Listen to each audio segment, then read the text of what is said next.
Here's Brody Brazil. Okay, let me give you the quick backstory with the Cal football team. Last week, they had more than 24 players test positive or come back with inconclusive results for COVID-19. And because of that, they were unable to participate in Saturday's game against Arizona, a very subpar football team and opponent in Arizona that Cal actually lost to. So clearly some frustration about not only the tests and the results, but how they came out, how the football game came out, and ultimately it leads to this tweet by Cal quarterback Chase Garbers, which I'm going to get to in just a second, but I should also tell you that Cal's next game, this upcoming Saturday, that's already been either canceled or postponed against USC. The Pac-12 is going to decide and try and figure out what to do with it, but they already know that because a couple more positive tests even happened since last weekend, there's no way they can pull off this game safely for both teams, and efficiently for both teams, and fairly for both teams. But this is Chase Garbers' tweet from, I guess now 2 days ago. Totally, caught my attention to this whole situation here. He says, "We players are frustrated with our university health services.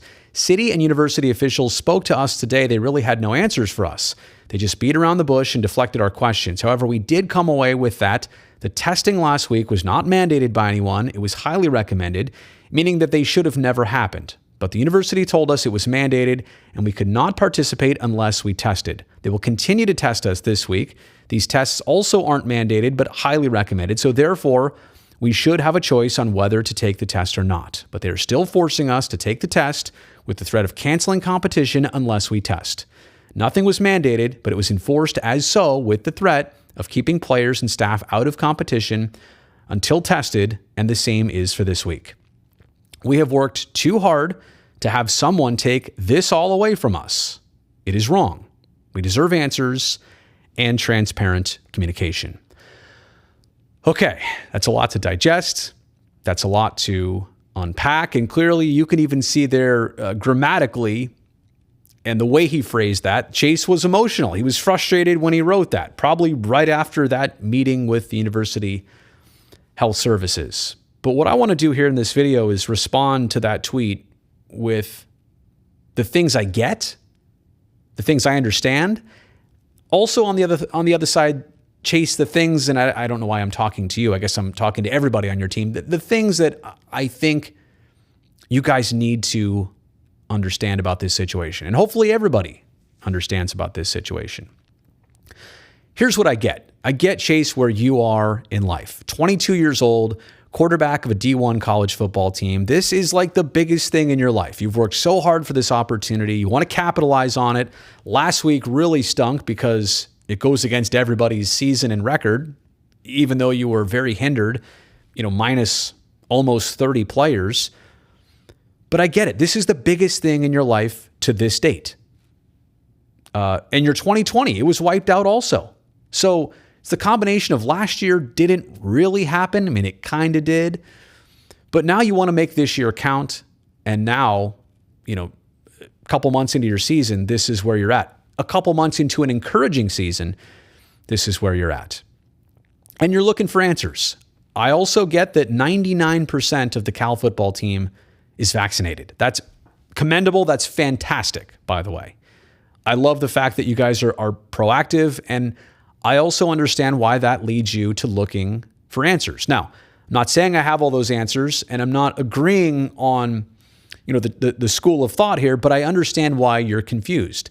And I also understand that what you're looking for here in one of your last sentences is that you deserve answers and transparent communication. And I would hope, right, that in a place like Berkeley, that somebody would take the time to explain what's going on, answer your questions, whether they're fair or not questions, whether they're angry questions, whether they're impossible to answer questions, at least somebody to field the things that you are concerned about. Totally understand that. But that's kind of where my understanding ends and the things I need you to understand begins. Look, nobody here in November of 2021, nobody is truly still thrilled with life right now. The way things have gone, and there's been some progress and regression during a pandemic, and people are still making sacrifices on an everyday basis, whether it's for their parents or whether it's for kids or whether it's for immunocompromised people. I mean, there are a lot of people canceling things they normally do and sacrifices they're making for the better good of mankind. That continues to happen on a regular basis. I understand some people have just gone back to life as they know it and as they want it.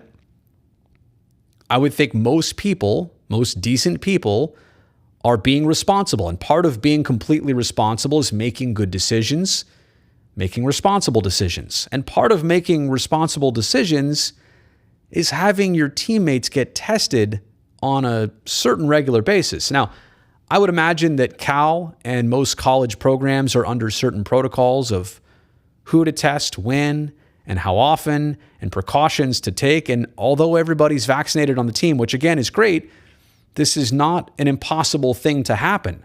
I'm surprised too. Like 30 guys, 30 players on the team of how many? 100 total? That's crazy for a group that's 99% vaccinated. But is it crazy? This team is in a locker room together. They're in weight rooms together. They're, probably using shower facilities. They're in a team bus together. They're in an airplane together. I don't know how much of the masking is being enforced and distancing is being enforced. And we're not like we were a year ago, but there are tools that are available, things you can do to keep yourself extra safe. I don't know what type of life everybody's living on and off campus. I don't know the level of responsibility, but it just goes to show that even when vaccinated, this can still happen. And we're all kind of learning this process as it goes. To think that any of us are experts is ridiculous. We're finding this out as we kind of live through it. And on that note, I'm actually going to switch gears here to a topic that's different yet similar and something I also thought was worth bringing up here. This is an article on The Atlantic that I just saw posted today from a radio host here in San Francisco for KQED, Alexis Madrigal. He wrote this in saying that he had gone to a wedding recently in New Orleans, fully vaccinated, said he was going to take every precaution, maybe got a little bit too comfortable, came back home, initially was fine, but then several days later tested positive for COVID after he had already been around his family. And this is a paragraph, I'm not going to certainly read the whole thing, but I want to read this. But the real worst case scenario was everything that happened to the people around me after he tested positive. My kids had to come out of school and isolate with my wife. A raft of tests had to be taken by everyone I even had limited contact with.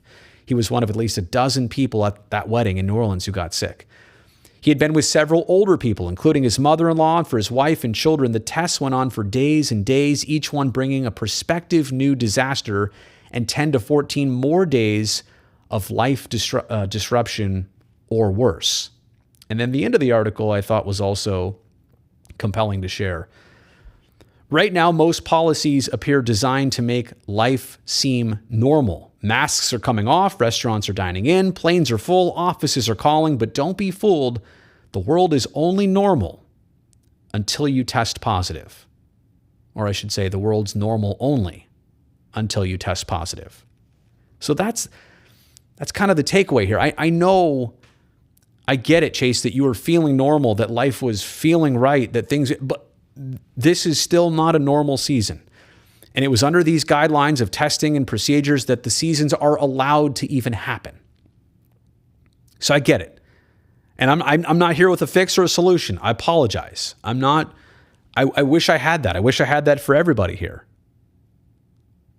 But this has happened to a football team. To say you don't want to test anymore because you're scared of the result, you're afraid that it may not come back favorably. But I mean, think of the good that you could do by preventing this spread even further. You wanted to not find this out? Then you wanted to give it to the Arizona team, who gave it to the Utah team, who gave it to USC, who gave it to... Like, at some point, testing should not be the enemy here. You're making testing the enemy.